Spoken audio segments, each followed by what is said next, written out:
पूर्व रियासत जम्मू कश्मीर में इस वक्त राजनीतिक सरगर्मियां लगातार बढ़ रही हैं। अनुमान लगाया जा रहा है कि आने वाले 2-4 महीनों में चुनाव भी हो सकते हैं। इन्हीं चुनावों के बीच सभी राजनीतिक दल अपनी अपनी नीतियां जनता तक पहुंचा रहे हैं। वहीं जो असल में कार्यरत हैं लोग, या फिर यूं कहें चुने हुए नुमाइंदे, जिन्होंने पदभार संभाला पंचायती राज संस्थान के अंदर, जो लोगों की सेवा कर रहे हैं, उनकी क्या भूमिका है आज के समय में, आज हम इस विषय पर चर्चा करेंगे।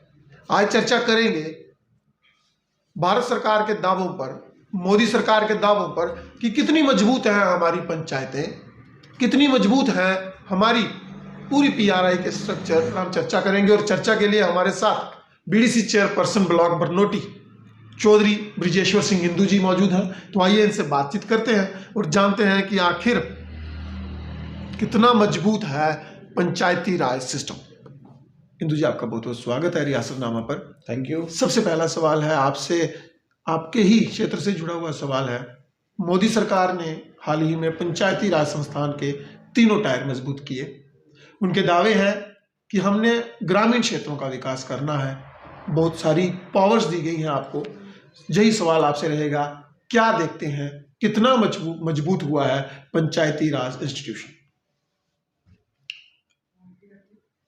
सर जी, पंचायती राज सिस्टम की आपने बात कही है जी। तो इसमें मैं ज़रूर कहना चाहता हूं कि जब तक सरकार की मंशा साफ नहीं होगी तब तक पंचायती राज सिस्टम जो है वो सशक्त नहीं होगा। जब तक डायरेक्ट फंड्स पंचायत्स को, बीडीसीज को और डीडीसीज को नहीं दिए जाएंगे तब तक इसका सशक्तिकरण जो उम्मीदें हैं लोगों की, उस पर कोई भी नुमाइंदा जो है वो पूरा नहीं उतर सकता। किस तरह के सशक्तिकरण की आप बात करें? फंड एलोकेशन के हाल ही में सुनने में आया था कि 620 करोड़ का कैपेक्स बजट जो है वो कठुआ के लिए तैयार किया गया है। आपको भी उसमें से कुछ मिला होगा और सरपंच को भी मिला हुआ। क्या लगता है आपको कि क्या वो सफिशिएंट नहीं है, या फिर उसके डिस्बर्सल में कोई प्रॉब्लम आ रही है? क्या जनता समझना चाहती है? क्योंकि लोग आज भी परेशान हैं। देखिए, जनता दरबार हमने देखे कि लोग समस्याएं बता रहे हैं, लेकिन खाली हाथ डीडीसी चेयरपर्सन खाली हाथ लोगों के बीच में जा रहे हैं। उनके पास देने को कुछ नहीं है आश्वासन के बिना।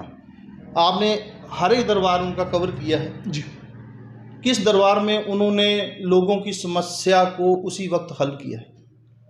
पीने के पानी से लेकर सड़क निर्माण तक कुछ नया, कुछ डीडीसी चेयरपर्सन ने दिया।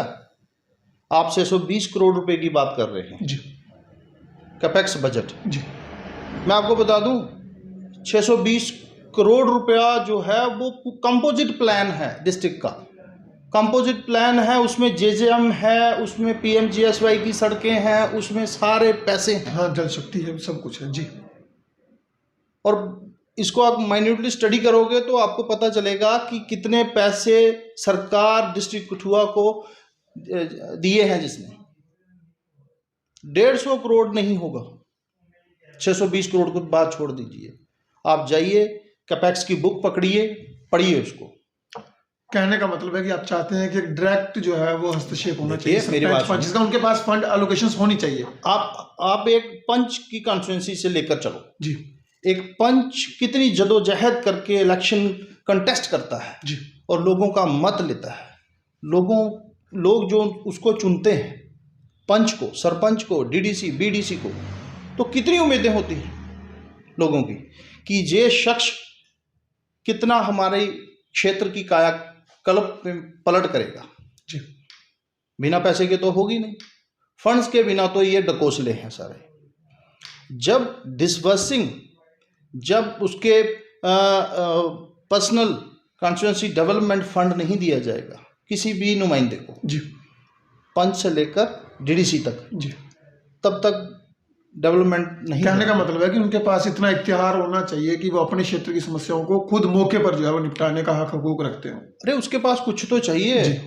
उसका लेटर हेड कहीं चलना चाहिए जी। कोई मानता ही नहीं है। प्रशासन सिर चढ़कर बोल रहा है। अभी प्रशासन की आपने बात की है, पॉपुलर गवर्नमेंट जम्मू कश्मीर में पिछले कई वर्षों से नहीं है। आप जो है वो नुमाइंदे चुने गए, लेकिन फिर भी जिला इंतजामिया या फिर हम प्रदेश इंतजामिया की बात करें, तानाशाह रवैया है, क्या देखते हैं कितना हानिकारक है आवाम के लिए, आप लोगों के लिए, जब एक चुने हुए नुमाइंदे की बात नहीं सुनी जाती? क्या देखते हैं इस पूरे वाक्य को, इस पूरी घटना को? मुश्किल होगी हम लोगों के लिए, पंच हो, सरपंच हो, बीडीसी हो, डीडीसी हो, दूसरी बार लोगों के बीच में वोट मांगने जब वो जाएगी जी, तो उसको एहसास होगा बेचारी को या बेचारे को कि काश गवर्नमेंट हमें एक डायरेक्ट फंड देती तो हम भी इन लोगों की समस्याओं का समाधान कर पाते। तो आज हम सिर झुकाकर नहीं, सिर को ऐसे करके लोगों से बात करते हैं। अक्सर हम देखते हैं, अगर हम कठुआ की बात करें, आप हमेशा अपोजिशन में नजर आते हैं और एक स्ट्रांग अपोजिशन करते हैं, based on facts and figure रहती है। आप आवाज़ बुलंद करते हैं अपने ब्लॉक के लोगों की, अपने लोगों की। कांग्रेस से आप ताल्लुक़ रखते हैं, क्या देखते हैं आज के इस दौर में, खासी जम्मू कश्मीर की अगर बात करें, अपोजिशन को किस तरह से ट्रीट किया जा रहा है? क्योंकि किसी को बोलने का समय नहीं दिया जा रहा। लोग जो बोलते थे नेता, उनको अपनी तरफ खींच लिया जाता है कि अपोजिशन जो है वो खत्म की जाए। क्या लगता है आपको कि क्या लोकतंत्र में ऐसा होना चाहिए? ईशान जी, बात ऐसे है कि जिस भी प्रदेश की, जिस देश की अपोजिशन स्ट्रांग नहीं होगी, वहाँ पे डेवलपमेंट प्रोसेस जो होगा वो स्लो हो जाएगा जी। उसमें हिटलर शाही, जैसे आपने वर्ड यूज़ किया, हिटलर शाही जो है शासन और प्रशासन दोनों में नज़र आएगी, जो आपको आज दिख भी रही होगी। आपने कितने सभाएं इनकी कवर की हैं जी। जे किसी को बोलने देते हैं सभा में? चाहे वो पंच है, सरपंच है, नंबरदार है, डीडीसी है, बीडीसी है, कोई नहीं बोल सकता। हाँ हो गया चलिए, हो गया चलिए। क्यों? मैसेज देने आया है वो, उसके पास एक पिटारा है लोगों की समस्याओं का। जब तक सुनोगे नहीं, जब तक उसको आप ठीक नहीं करोगे, वो कैसे जा सकता है वहाँ? उसकी जिम्मेदारी है। कांग्रेस से हम बात कर रहे थे, आने वाले दिनों में 2 दिन बाद गुलाम नबी आज़ाद साहब का दौरा भी है कठुआ में, काफ़ी देर बाद वो कठुआ की तरफ रुख कर रहे हैं। क्या लगता है कितनी मजबूती मिलने वाली है अपोजिशन को, या फिर आप जैसे लोगों को जो कि पार्टी के बैकअप के बिना भी एकदम हम रखते थे लोगों की आवाज़ रखने का? क्या देखते हैं? देखिए, पार्टी जो है लोगों से बनती है जी। तो हमारे महबूब नेता गुलाम नबी आज़ाद साहब परसों आ रहे हैं 18 तारीख को दयालाचक में शिवालिक रिजॉर्ट में। तो उसके प्रांगण में वहाँ पर सभा का आयोजन होगा और उम्मीद है कि लाइक माइंडेड लोग जितने भी सुन रहे हैं मेरी बात, मेरी उन सभी से अपील है कि वीरवार 18 नवंबर को हमारा वहाँ पर सभा है, गुलाम नबी आज़ाद साहब आएंगे। आप सबसे अनुरोध है कि आप आएँ और वहाँ उनके विचार जरूर सुने। तो आप बात कर रहे थे कांग्रेस की कि कैसे कितनी इसको बूस्ट मिलेगा, बूम मिलेगा। तो नेचुरल मिलेगा ना, जो त्राहिमाम हर तरफ सुनने को मिल रहा है, महंगाई की मार्फत इन्फ्लेशन रेट इतना बढ़ गया है कि आम आदमी का चूल्हा जो है वो ठंडा हो गया है। जहाँ जिस प्रदेश में, जिस देश में खाने का तेल जो है आसमान छू रही है उसकी कीमत, वो कैसे उसको कोप अप करेगा अपने किचन को? It's not possible. Jammu Kashmir ने हाल ही में एक बड़ी उपलब्धि हासिल की है, आपने भी देखा होगा कि अनएम्प्लॉयमेंट रेट पूरे देश में सबसे ज़्यादा जम्मू कश्मीर का है। एक सर्टिफिकेट और भी दिया ना हमारे माननीय गवर्नर साहब ने, साहब सत्यपाल मलिक जी ने, कि नंबर 1 है करप्शन में भी। नहीं, फिलहाल हम सरकारी आंकड़ों की बात करेंगे। उन्होंने क्या कहा वो उनकी निजी राय हो सकती है, निजी राय नहीं, जो इस हालात को देख के गए हैं वो उन्होंने वो जज करके बताया। लेकिन हम सरकारी आंकड़ों की बात करें, बहुत बड़ी उपलब्धि है चुने हुए नुमाइंदों के लिए भी कि जम्मू कश्मीर बेरोजगार है सबसे ज्यादा। क्या देखते हैं कि इस सरकार में, इनकी नीतियों में जम्मू कश्मीर को इतनी बड़ी उपलब्धि देने में क्या योगदान है? अनदेखी है नौजवान साथियों की, अनदेखी है पढ़े लिखे नौजवानों की, अनदेखी है मिलिट्री और पैरामिलिट्री जो रिक्रूटमेंट रैलीज जहां पर नहीं ऑर्गेनाइज हुई हैं। जैसे इसके साथ मैं जोड़ूंगा, बॉर्डर एरिया के लिए एसपीओज की भर्ती 2 बार ऑर्गेनाइज हो चुकी है, लेकिन बदकिस्मती से हमारा कंडी क्षेत्र, पहाड़ी क्षेत्र है, उसमें ये चीज़ अभी तक एप्लीकेबल नहीं हुई है। तो कहने का मतलब ये है कि 2016 से आज तक किसी भी पोस्ट का फॉर्म नहीं भरा गया है। भरे गए होंगे तो रद्द भी हो गए होंगे, कंडक्ट नहीं हुई भर्ती, कंडक्ट नहीं हुआ एग्ज़ाम। तो कहने का मतलब है जिस प्रदेश की गवर्नमेंट उस प्रदेश के नौजवानों के खिलाफ काम कर रही है, और वो कैसे सोच सकती है कि हम रिपीट करेंगे। रेपिटेशन ऑफ इनका तो दावा है कि हम 50+ आएंगे इस बार।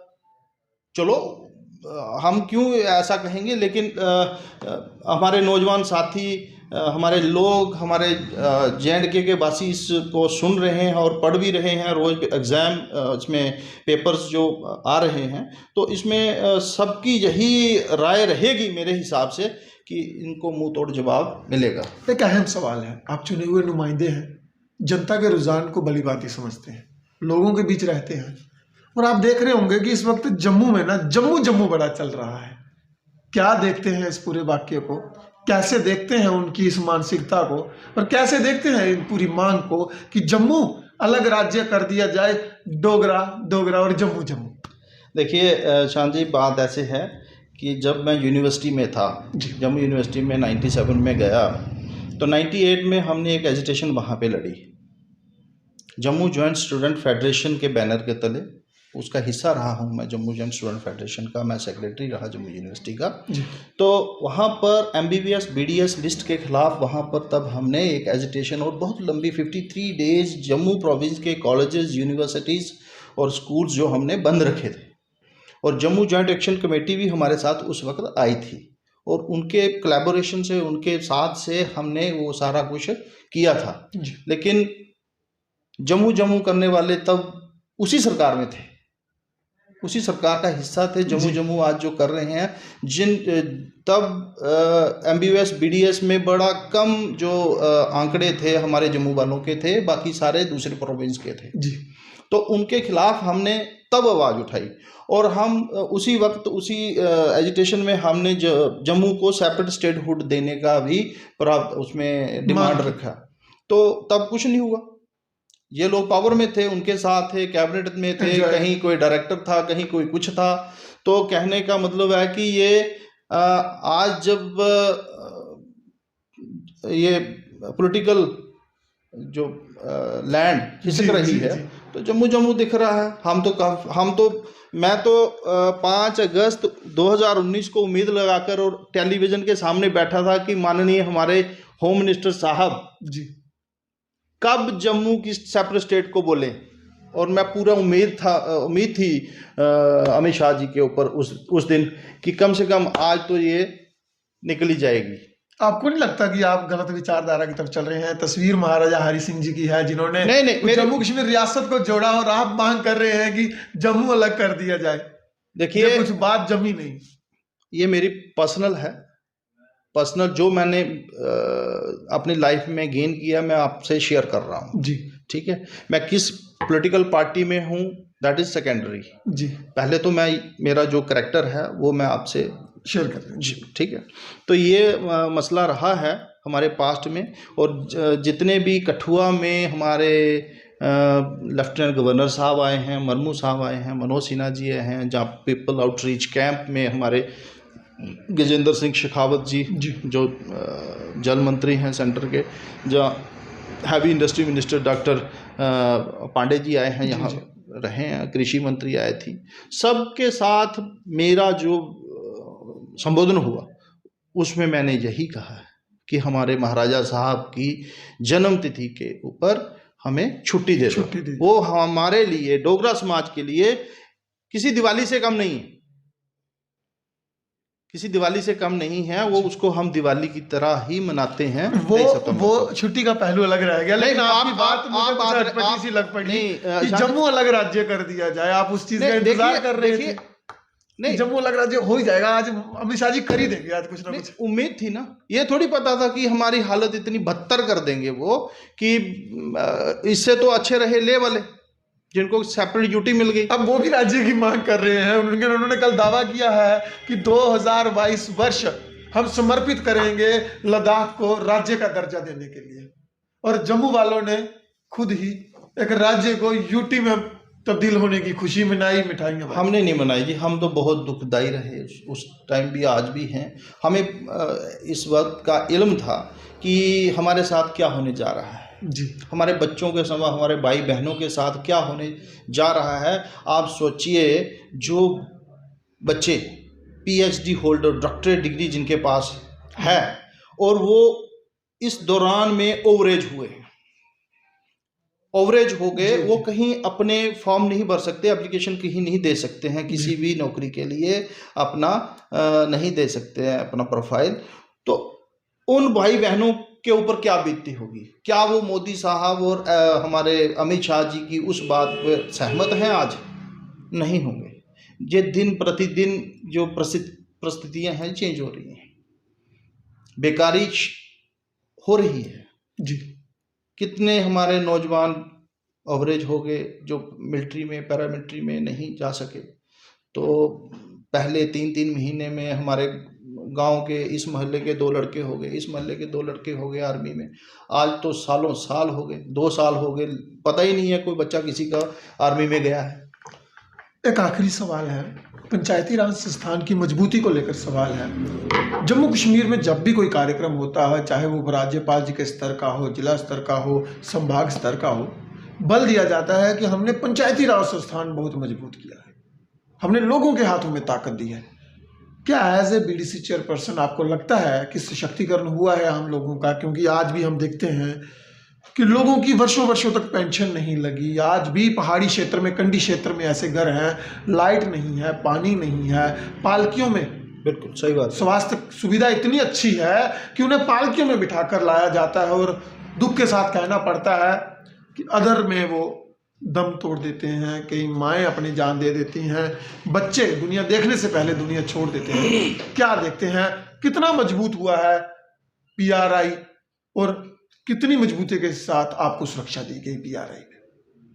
हमारी सुरक्षा को छोड़िए जी, हम तो किसी गिनती में नहीं आते हैं। ये तो भाषण देने के लिए हमें यूज़ किया जाता है, चाहे वो मोदी साहब भाषण दें, चाहे अमित शाह जी भाषण दें, चाहे हमारे एलजी साहब भाषण दें। वो भाषण का टूल हमें इस्तेमाल कर रहे हैं पीआरआई की तीनों टायर्स को। आप मेरे पीछे ये वोट देख रहे हैं, 78 में सेकंड ईयर उस वक्त की गवर्नमेंट ने बनाया था, तब 2 ही टीयर हुआ करते थे। ये 90s के बाद, 93 के बाद 3 टायर सिस्टम इसमें आया है इंडिया में, 3 टायर सिस्टम जो गवर्नेंस का। कहने का मतलब है कि जब सामान्य हालात इसके थे तब भी 2 टायर सिस्टम हमारे यहाँ पे रहा है। अब बात आई आपने पीआरआईज की क्या अहम भूमिका रहेगी, या क्या उसमें आप कर सकते हैं लोगों की मजबूती के लिए।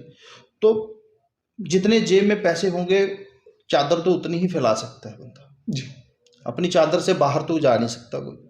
तो हमें गवर्नमेंट ने चादर की जगह रुमाल थमा दिया है। अब हम मुंह ढकें, तन ढकें, क्या ढकें, आप मेरे को बता दीजिए। बिना फंड्स के कौन सी डेवलपमेंट पॉसिबल है? 3 महीने शेष हैं, 3 महीने के बाद ये कैपेक्स बजट सारा खत्म हो जाएगा। 31 मार्च को ये कैपेक्स बजट सारा खत्म हो जाएगा, लैप्स हो जाएगा। उसको रीवैलिडेट करने के लिए इनके पास कुछ नहीं है। कहने का मतलब ये है कि 3 महीने अभी तक कैपेक्स का कोई काम हुआ है कठुआ में? कठुआ डिस्ट्रिक्ट में 257 पंचायत हैं, किसी पंचायत में एक भी काम हुआ है? नहीं हुआ ना।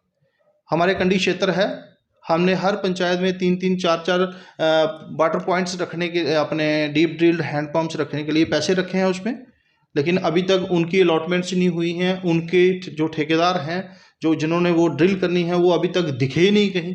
3 महीनों में 2 दिन में एक पंप लगता है, 3 महीनों में 90 दिनों में कितने पंप लगेंगे बताइए ना। प्रैक्टिकली इम्पॉसिबल है पैसा खर्च कर पाना। दिखावा था, ये एक चैलेंज है। दिखावा था। प्रशासन, शासन जो भी काम कर रहा है ये दिखावा।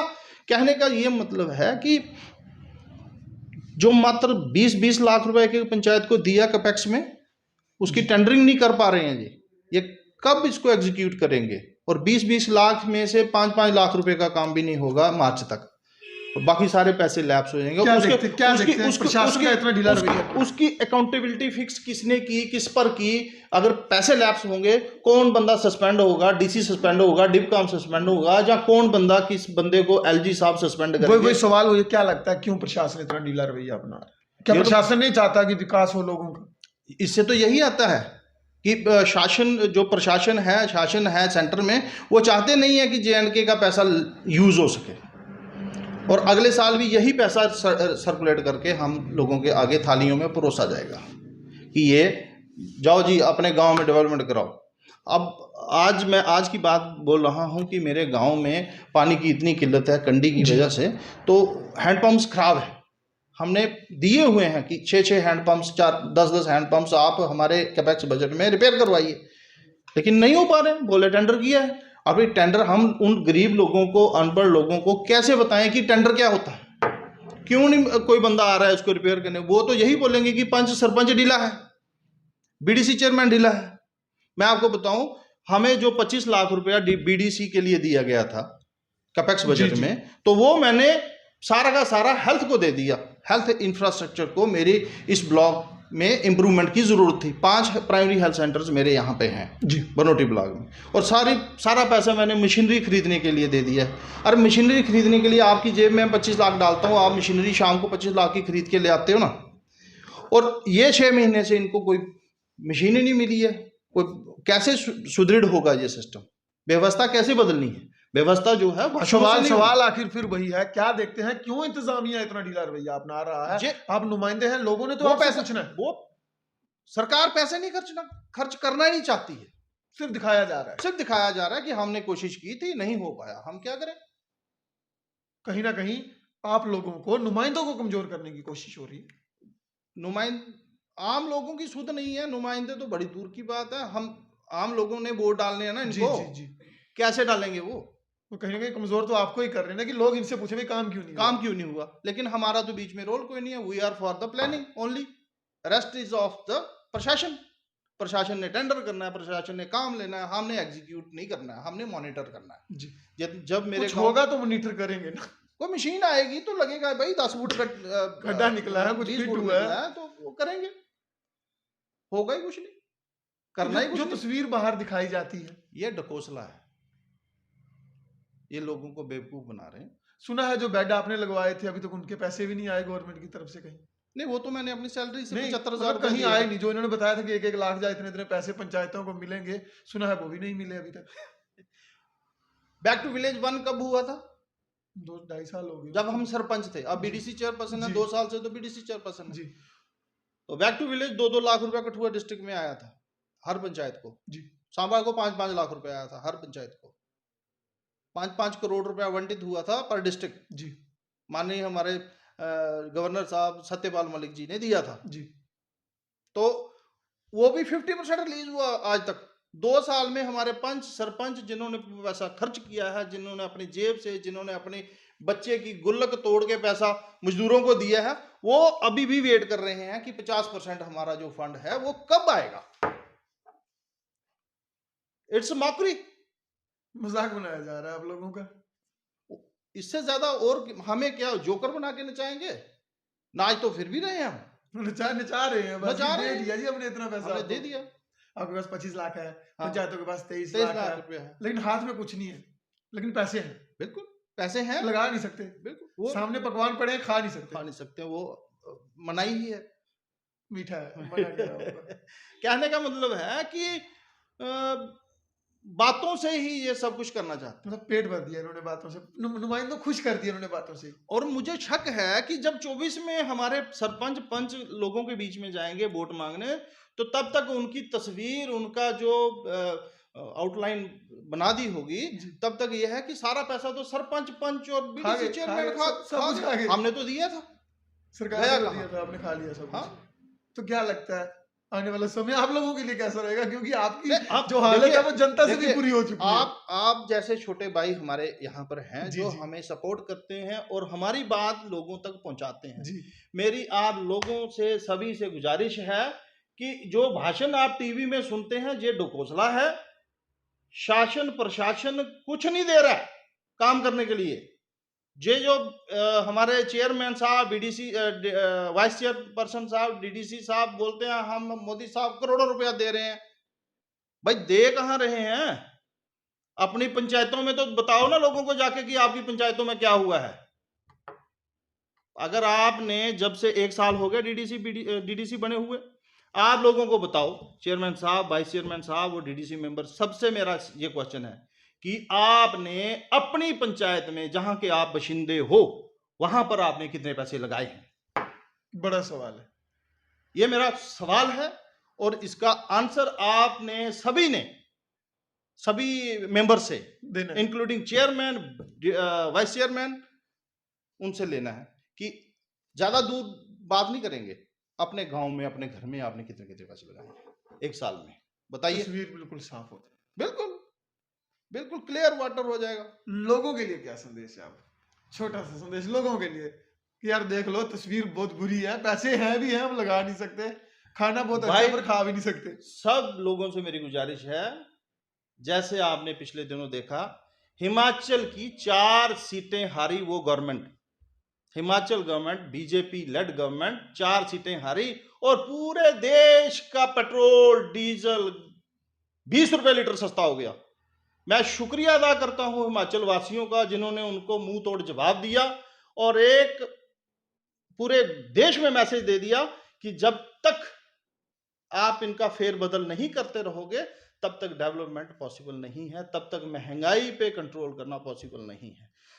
अगर आप ऐसे ही इनकी ज्यादतियों को झरते रहे, इनकी ज्यादतियों को बर्दाश्त करते रहे, तब तक आपको 50 रुपए लीटर पेट्रोल डीजल जो है वो 150-200 रुपए में बेचते रहेंगे। ये इनको आईना दिखाओ और इन्फ्लेशन को कम करो, यही मेरा सबसे अनुरोध, संदेश और गुजारिश है। थैंक यू, बहुत बहुत धन्यवाद। कहने को तो कुछ बचा ही नहीं, मेरे सामने भी काफी सारे पकवान पड़े हैं लेकिन खा ही नहीं सकता। वो तो वैसा हो गया कि आप इंटरव्यू लेने जा रहे हैं लेकिन सवाल ही नहीं पूछ सकते। पैसे नुमाइंदों के पास भी बहुत सारे हैं लेकिन लगा नहीं सकते। वो पैसे सरकार ने भेजे हैं, मोदी जी ने डायरेक्ट भेजे हैं इनको। आपके पास 50 लाख है लेकिन उस 50 लाख से जब 5 रुपए भी नहीं लगा सकते। एक बात और कहना भूल गया मैं जी। 14 FC 14 फाइनेंस कमीशन और 15 फाइनेंस कमीशन वो भी है अभी मैं वो रह गया। जी जी। वो उसकी प्लानिंग हमसे करवा ली गई जी। और 19-20 से लेकर आज तक वो पैसे वापस ले गए। वो आपने प्लानिंग कर ली, आप खुश रहिए ना सर। आपने वो कर ली प्लानिंग, आप खुश होने चाहिए। अरे मेरा मेरे प्लान भाई, चला गया। मेरे भाई ग्राम सभा करनी हो ना, जब भी कभी कहीं किसी गांव में ग्राम जी, सभा जी, होगी जी। ना, वहां जरूर जाना अपना सिस्टम लेकर, जी जी। और फिर देखना वहां पर कितने जूते बेचारा सरपंच खाता है उन लोगों से। जी। भाई तूने 2 साल पहले मेरी गली रखी थी, कहां गई? खा गया तू सरपंच से? वो कैसे बताएगा कि मोदी साहब 14th फाइनेंस कमीशन का पैसा, 15 फाइनेंस कमीशन का पैसा वापस ले गए हैं? तो सरपंचों को बोलना चाहिए जनाब, आपकी गली दिल्ली में चली गई, आप जाइए दिल्ली से गली लेके आइए वापिस। ओ भाई मेरे, जो ये मौजूदा सरकार है जी। इन्होंने डंडा इतना चला दिया लोगों पे कि लोग इनकी ही तरफ भाग रहे हैं। सारे नहीं भागेंगे तो उनका चूल्हा चौका बंद सब कर ठंडा, देंगे, सब ठंडा। उनका बोलना बंद कर देंगे समाज में, सब ठंडा कर देंगे। और उसको प्रूव कर देंगे दैट इज ही और शी इज एंटी नेशन। मतलब अब ये भी नई खबर आ गई कि कठुआ की, जम्मू की गलियां दिल्ली में जा चुकी हैं, यही बात है? बिल्कुल वापस गई हैं। अगर नहीं है तो माननीय हमारे उपराज्यपाल जी से सवाल करिए। हमारे रिस्पेक्टेड राहुल यादव जी डीसी कठुआ हैं, एडीडीसी कठुआ हमारे शर्मा साहब हैं, एसीडी कठुआ हमारे सोहन लाल जी हैं। आप उनसे भी ये गुफ्तगू कर सकते हैं। अगर मैं गलत होऊंगा तो आप अब मुझे गलियां ढूंढनी पड़ेंगी सभी। दिल्ली में कहाँ गलियां ढूंढोगे? दिल्ली में तो वो कठुआ भी ढूंढे। वो पहले 10 जनपद हुआ करता था, आज पता नहीं कौन सा जनपद है। मतलब बड़ी दुख की बात है कि जम्मू कश्मीर के लोगों की गलियां वापस चली गई। बेचारे क्या करेंगे वो नुमाइंदे, जिन्होंने इतने शौक से कहा था पापा तेरी गली इस बारी बनी आग, मैं प्लान चरखाई उड़ी। एक चीज और बताऊं जी, एक चीज और बताऊं जी। 2018 में यूनियन गवर्नमेंट ने एक मैसेज दिया होगा जी। तब हमारे यहाँ पर रोहित खजूरिया जी थे। डीसी DC कठुआ, और एकदम से ऐसा क्लीन स्वीप हो गया कि हर गांव में टॉयलेट्स जो हैं बन गई हैं। हाँ, स्वच्छ भारत, ठीक है, स्वच्छ सर्वेक्षण में एक नंबर पे आया था कठुआ। कठुआ नहीं, पूरा इंडिया। ठीक है, जी जी जी, open defecation free, free Kathua, कि कोई भी बाशिंदा शौच के लिए बाहर नहीं जाता, शौच के लिए बाहर नहीं जाता है। जी जी जी। और अगर आप सर्वे करेंगे, ये पास में बुद्धि गांव है, नगरोटा है, मेरठ है, कहीं भी जा सकता है, मेरी दनी बाख्ता चले जाएं तो आपको पता चलेगा कि 95% हमारे लोग जो हैं बाहर ही जाते हैं, बेचारे मजबूर हैं, क्या कर सकते। हम चाहते हैं उनकी मदद करना, लेकिन वी आर बाउंड, हेल्पलेस, नहीं कर सकते। ये सबसे दुखदायक बात होती है जब दिखाया कुछ और जाता है लेकिन असल तस्वीर कुछ और होती है। हमारा भी यही काम होता है कि जो असल तस्वीर है ना, वो आप लोगों के सामने लाई जाए। कहने को तो हम भी कह सकते हैं कि all is well in Kathua, लेकिन actually nothing is well in Kathua. Kathua प्रवेश द्वार है जम्मू कश्मीर का, और जिस शख्स को आप मेरे साथ अभी सुन रहे थे वो आम शख्स नहीं है, वो एक चुना हुआ नुमाइंदा है। सिंगल बॉडी का चुना हुआ नुमाइंदा भी नहीं है, उन्हें कई पंचायतों के नुमाइंदों ने चुना है, यानी कि दुगना इख्तियार रखते हैं, लोगों की समस्याएं भी सुनते हैं, हल करने की चाहत भी रखते हैं, लेकिन हल करें तो करें कैसे। आपने सुना, इन्होंने बताया जो गलियां 14th फाइनेंशियल कमीशन और 15th फाइनेंशियल कमीशन के दौरान गलियां, सड़कें, नालियां रखी गई थी, वो सरकार बैग में डाल के दिल्ली ले गई। जो पैसा वहां से भेजा, कितना पैसा भेजा, लेकिन उसी वक्त वापिस खींच भी लिया। बात कर रहे हैं आज मौजूदा स्थिति की। सरकार के दावे बहुत बड़े हैं, इतने बड़े हैं कि उनका आकलन करना भी मुश्किल है, लेकिन आकलन तभी हो पाएगा जब हम मौजूदा स्थिति को देखेंगे। दिखावा है कि इतना पैसा दिया गया है, लेकिन मजबूर है बेचारे, पैसा लगा नहीं सकते क्योंकि इख्तियार ही नहीं दिए गए। उम्मीद है कि ये तस्वीरें साफ होंगी, जनता इस पूरी तस्वीर को समझेगी और लड़ेगी इस चीज के लिए कि जो नुमाइंदे इनकी तरह कुर्सी पर बिठाए गए हैं, महज कुर्सी पर ना बिठाया जाए, उनके पल्ले भी कुछ डाला जाए कि अगर अभी कोई आए, मेरी समस्या है, तो मौके पर समाधान उसका हो सके। बहरहाल आज की इस राब्ता में बस इतना ही, लेकिन बहुत जल्द कुछ खास शख्सियतों के साथ खास मुद्दों पर और ऐसे मुद्दों पर जो असल तस्वीर दिखाते होंगे उन पे बातचीत करेंगे। और आप जुड़े रहें हमारे साथ, क्योंकि मैं फिर आऊंगा कुछ और छुपी हुई बातें लेकर। क्या पता उसमें किसी आप एक आधे हमारे दर्शक की गली का पता लग जाए कि वो दिल्ली में कहां गई है। देखते रहे रियासतनामा, बहुत जल्द हाजिर होंगे। धन्यवाद।